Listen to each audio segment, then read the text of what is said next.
What's up, folks? We're coming in hot with new intel and insight from Hasbro on the G.I. Joe Classified series. In today's episode, when are the rest of this year's G.I. Joe Classified figures going to be released? Is Hasbro planning a switch on how they do HasLabs? What's the latest insight from Hasbro's G.I. Joe team on the upcoming wave of figures? What's coming next in the line, what's confirmed, and what are we projecting? We've got answers on all of that and a lot more. Stay tuned for a special unboxing of a brand new G.I. Joe Classified figure at the end of this episode. And watch until the end for all the latest updates and insight from the G.I. Joe team.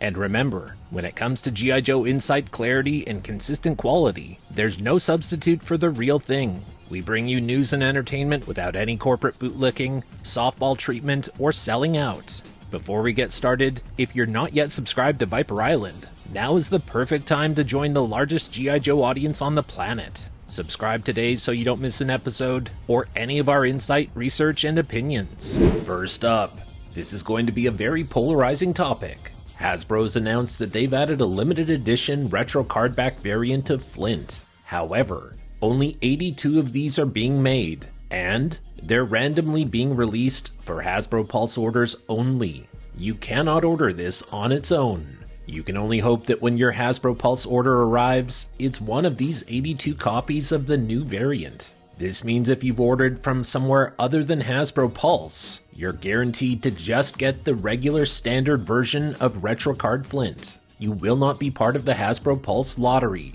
Staying true to their reputation of having great communication, Hasbro waited months after the original pre-orders for Retro Card Flint in order to tell people about this. And why were only 82 made? Because G.I. Joe: A Real American Hero debuted in 1982. And we'll just overlook the fact that Flint joined the line in 1985. Because why should anything make sense? If anything, 85 of these should have been made. But that's neither here nor there. The bigger issue is Hasbro's decision to make this choice, to time it poorly, and to show signs that sales are low. Now, are you a fan of the new artwork? Are you going to order a bunch of these from Hasbro Pulse in the hopes of getting a limited edition version? With only 82 of these being made, the chances that your order is one of these is slim to none. So really, how much excitement is this going to stir up?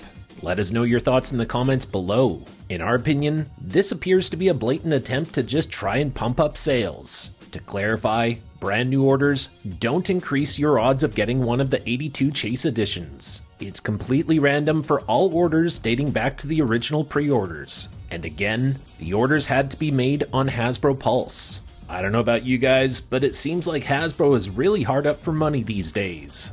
The retro cardback Flint featured artwork that was poorly received by most fans. In an interview, Hasbro's Lenny Panzica said they did not use AI for the retro cardback Flint. But of course, they've never mentioned which artist created that. Whereas, they usually go out of their way to mention who made it, just like they did with the new artwork for Flint. So we'll let you be the judge. Did Hasbro get caught using AI artwork and this is the fix? Did you make new orders on Hasbro Pulse for the retro cardback Flint after this news?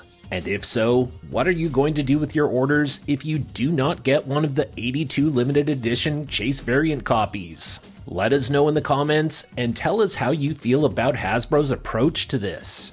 We want to hear from you.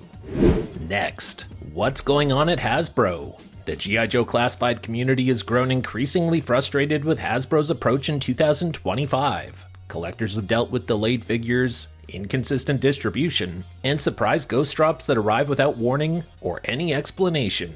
Hasbro's communication has been vague at best, often leaving fans in the dark while important releases come and go with little clarity. Marketing missteps and underwhelming fan engagement have only deepened the divide, as many feel that the company puts less care into G.I. Joe compared to its other brands. Quality control issues, questionable design choices, and limited accessibility further add to the frustration. All of this has built a sense of mistrust among collectors in year 5 of G.I. Joe Classified, making Hasbro's quiet, no fanfare release of the Legacy ESU police figure yet another example of the company mishandling the line. The police officer figure slipped quietly onto pre-order at Big Bad Toy Store and Entertainment Earth on September 18th, with zero acknowledgement from Hasbro. No announcement, no fanfare, just a silent drop. For a standard action figure, that's a lot of unnecessary secrecy. Hasbro made it, they released it, but for whatever reason, they don't seem to want their name attached to it. They're not even selling it on Hasbro Pulse. Now back during Yo-Jo June, Viper Island laid out exactly how this would unfold. Step by step, every detail was reported here first.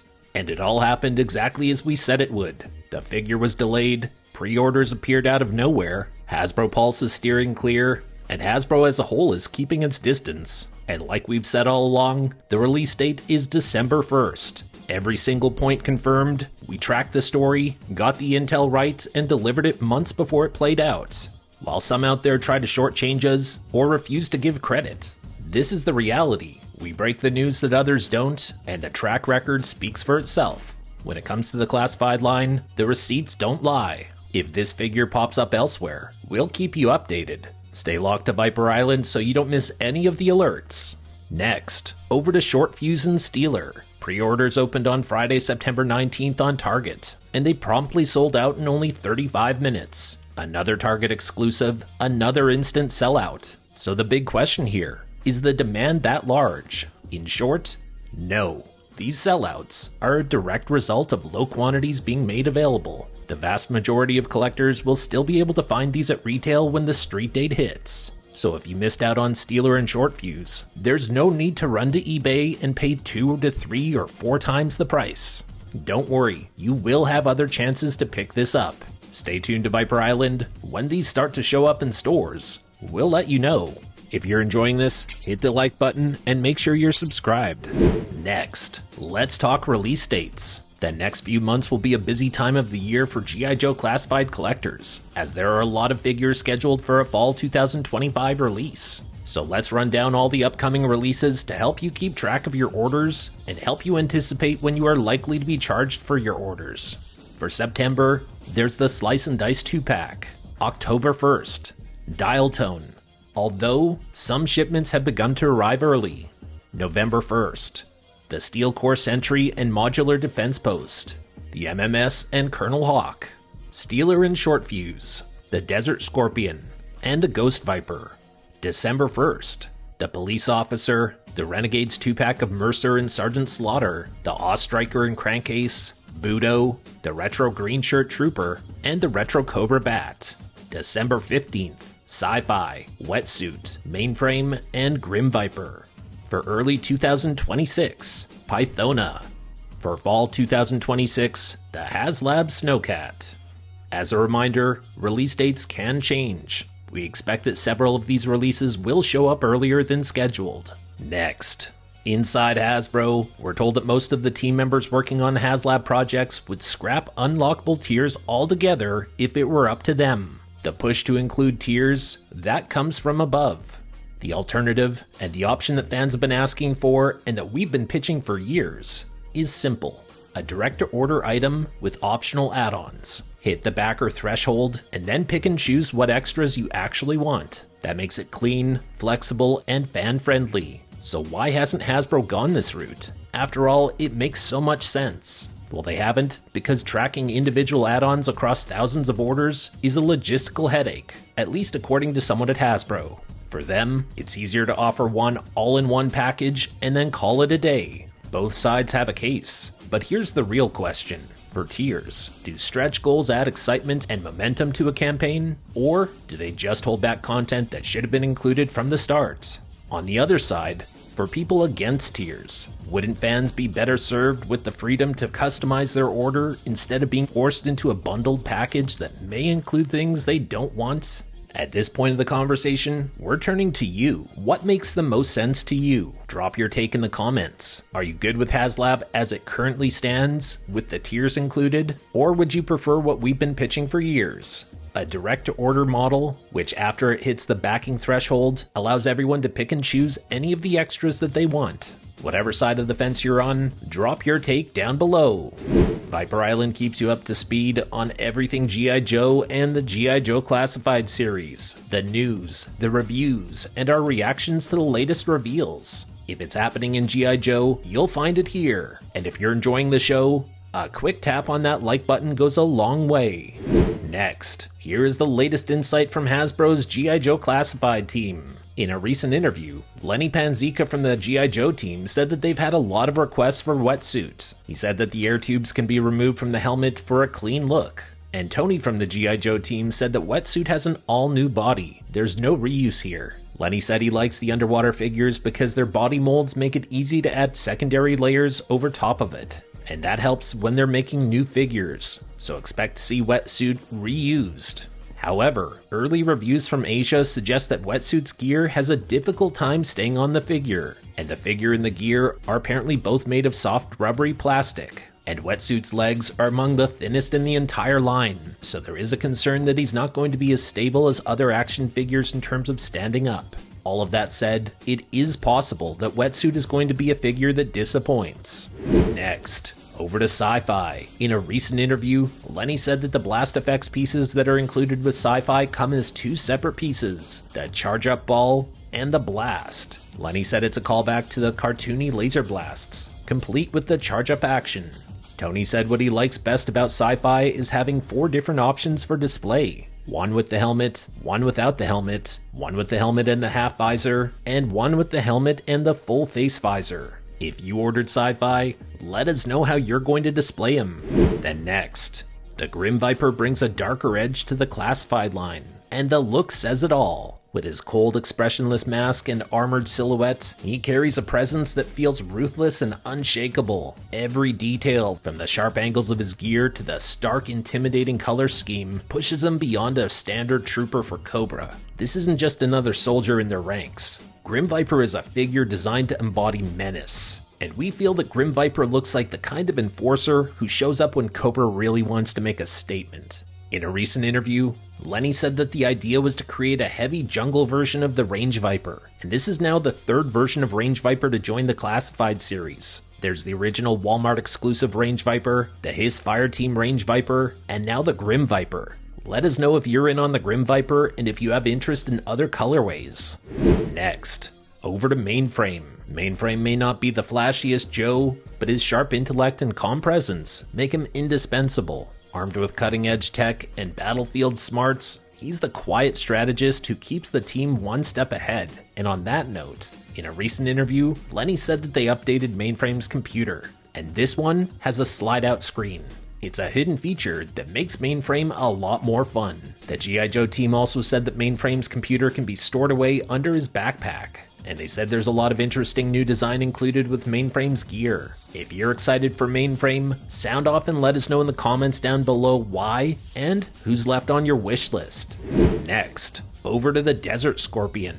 The G.I. Joe Classified Desert Scorpion is built for survival and domination in the harshest environments. With his sand-swept armor, heavy gear, and venomous edge, he looks every bit the predator that Cobra unleashes in unforgiving terrain. But of course, the star of this set is the oversized Nightmare Scorpion. In a recent interview, Lenny from the G.I. Joe team said that the Scorpion has, get this, 21 points of articulation, and it's as big as his hand. Desert Scorpion's spear has a wire sculpted into it, and that makes it clear that it's a long electric prod, which the Desert Scorpion uses in order to keep the Scorpion in check. Let us know what other animal companions you're waiting for, and what other creations you want to see on the Cobra side. Next, here's a quick look at the remaining 2025 G.I. Joe Classified lineup. There are only 2 items left to reveal. And then here's our 2026 lineup, including some of our predictions. As part of our prediction series, we're sharing parts of our private list. These are figures we believe will join Classified by the end of 2026. It's speculation mixed with things we've learned along the way, and most of these follow the Hasbro playbook. Next up, we have a brand new unboxing and review of a new G.I. Joe Classified figure. It's heavy duty! Whoa, this looks awesome! Pretty cool. On the back of the packaging, there's heavy duty, and in the distance, far behind him, there are 2 night creepers who are approaching. Now, Heavy Duty is a deluxe figure. There are 2 head sculpts. There's also a mech rocket launcher which goes over top of him. He has a removable headset and a laser eyesight which attaches to the headset for when Heavy Duty is in battle mode. And because Heavy Duty's birthplace is Chicago, Illinois, he's wearing a bull pendant that's a reference to the Chicago Bulls. Now, we've said before that this looks very similar to the Bulls logo. It's exactly the same. There are no notes on the back of the box, but they're using NBA trademarks. His shirt sleeves have been torn off, and the material looks pretty torn. Now, something that's interesting about this guy, Dex, is this is the exact same body mold for the Sergeant Slaughter from the Renegades 2-pack with Mercer. Head to toe, same thing. Different color skin, obviously, and a different head, but this is going to be the Sergeant Slaughter. And if you like this guy, you're gonna like Sergeant Slaughter, the desert variant. Now, his rocket launcher device, it's got 2 separate rocket launchers that attach onto it. We're going to see these again, because these are going to appear with Salvo. This is the exact weapon that Salvo has used, and they were added onto this as future-proofing for a new figure, and that's gonna be Salvo. That's a little bit of a sneak peek right there. So Dex, what's your first reaction to Heavy Duty? I really like the missile launchers he has on his shoulders. You can put them on the waist. I think they're supposed to be there. It can do either or with the little machine guns too. But I prefer them on top because they actually look cooler up top there instead of on the bottom. On the bottom, it's not. It doesn't make much sense because how are you going to aim that?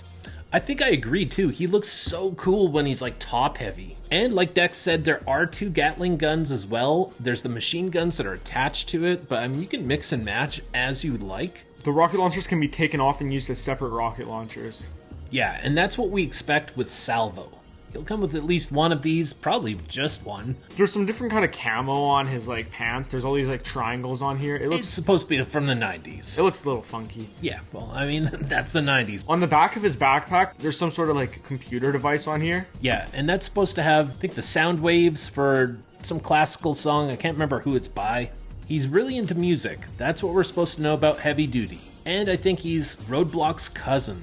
So Dex, what do you think of the front loader mech suit thing that he's got? Because it's pretty complex, right? Yeah. But, like, what's your overall reaction to the design? I like all the colorway? detail they put on everything, especially the joysticks. The joysticks can move up and down. Yeah, you can move them back and forth. They're actually almost like on a swivel, and I like that as well. What else? I like all the different Gatling guns he has on the side. I like when you put both of them together because it just looks a lot cooler when you have 2 like machine guns basically beside each other. Yeah, throw a bunch of blast effects on that, and this guy's gonna look awesome. And he already looks really good too. I like the overall design of him. It's a really good sculpt they use for everything. I like the head sculpt that he comes with. And what about his alternate head? Like, he's got a flat top with fades on the side. Very 90s. He looks straight out of like a 1992 music video. Yeah, they both look really detailed and cool. In fact, I think the hatless head sculpt is one of the strongest ones so far on the Joe side. What do you think? Yeah, I'm a fan of it. Like, there's Heavy Artillery Roadblock, and now I'd say Heavy Duty is probably high up there on the Joe side in terms of best overall face portraits. His watch has his heart rate on there, and it says 73 beats per minute. It's a cool little detail they added on there. Very cool. Yeah, lots of little Easter eggs all over the guy, and you kind of want that for something that's deluxe. And I see why this is deluxe because of the man-portable heavy weapon system that he carries on, or that he's wearing. Especially with all the blast effects, too, and the extra weapons, and the extra head sculpt. You add it all together, and yeah, I can see why they made it a deluxe figure. This is a lot more than just a mainline wave figure. But Dex, in terms of a deluxe figure, do you think this delivers? Yeah, I think this is a really good figure. I like all the different accessories and guns he has on him. A lot more detail than they put in some other deluxe figures, in my opinion. I agree. Yeah, definitely. Yeah, overall, it's a really good figure. Also, let's talk about the battle damage. Just check out the damage all over this thing. Yeah, it's pretty cool, all the different stuff he has. On the big portable gun thing he has, there's these little, like, on the shoulders, there's padding for, like, so if in case it's so heavy, so there's actually some support. And he's jacked, right? Like, this guy's got some of the biggest muscles in the Classified series, but, I mean, it also does make sense if he's carrying this thing around with all these rockets. It's going to be quite the heavy system. So, yeah, there's logic included in all of what we're seeing, and that's a big thing when there's a fantasy world like G.I. Joe. Okay, let's jump to our ratings. Dex, out of 10, what would you give Heavy Duty? I'd give him a 9. My favorite thing about him is probably the big missile launchers that he's got on him. I give him an 8.7. Pretty damn good figure. Hits on a lot of different levels, but, you know, it's not the best, but pretty damn good. And I think I like the figure a lot. That and these quad burst missile launchers that can pop off. Pretty cool little weapon. I hope we see more of it, not just with Salvo. I think it's a really good figure. If you have the chance to get it, I would, because there's nothing really to complain about the whole figure. It's a really nice one. Yeah, in terms of deluxe figures, as you already said, I think this is one of the better ones. Yeah. If you're into the Joes, you might want to pick him up. And there you have it. You've made it to the end of this episode, and we really appreciate that. Thumbs up down below. And we would love it even more if you take just 1 second of your time. Make sure that down below you are subscribed to the channel. We ask that you do, because that guarantees that we definitely get to see you back here again next time. Thanks for tuning into Viper Island, your one-stop shop for all things G.I. Joe. When there's relevant news, we'll be here to discuss all of it, together with you. Thanks for watching, thanks for supporting, have a great day, and yo Joe!